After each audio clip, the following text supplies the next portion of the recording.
your daily updates. Newsman Dennis Daily offers his take on the events of the day in another daily video blog. Hi, and thanks again, everybody. And thanks again to Richard McLemore in Indianapolis, forecaster Kerry Dean in southern Indiana. We want to wrap up the weather we've been talking about the last couple of days and then move on to something else. Kerry, it's interesting. Yes, you're there in southern Indiana. Richard was on the line in central Indiana. How narrow the impact of a storm can be, and it can be just 1 or 2 degrees difference. That's exactly right. As a matter of fact, one of the community schools just north of where I live is closed the past couple of days, and all I had was rain. So the difference in temperature got down to 32.3, and up there it was 31.7. So it was that is very narrow. Water follows the law of nature. Tell us again what happened last night when you came out of the eye of the storm and everything happened within 2 or 3 minutes.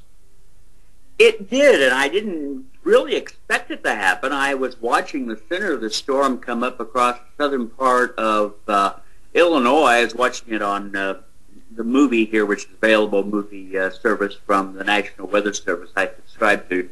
And I watched it. It was about 20 miles away, and then I noticed there was no wind here.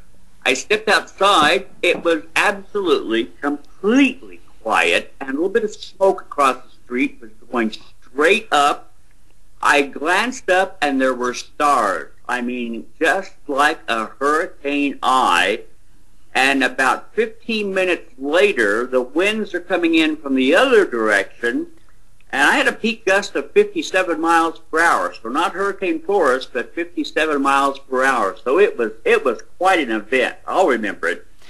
30 seconds, and is there a second storm coming to the Midwest?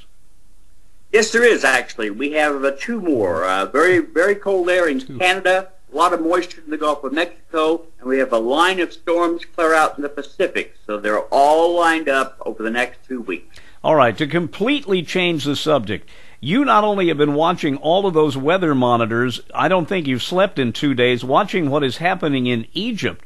It's from your vantage point, is the world press seeing through what Mubarak's trying to do? Yes, particularly after today, about 2 o'clock local time over there today. There's 7 hours difference, by the way. The mob, the thugs that they call them, tried to round up the press, and they beat up Anderson Cooper, for example, on CNN, the BBC, many of them. They tried to round them up so that the rest of the planet couldn't see what was going on.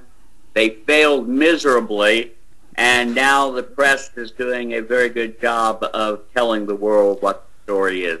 Being as objective as it can with a knot on its head. Exactly. Yeah. Kerry, thanks a lot. We may check back with you tomorrow. Thank you. Well, a lot going on, not only in the weather, but in the world, and we'll keep watching it and everything else that's going on right here. I'm Dennis Daily with your Daily News Update.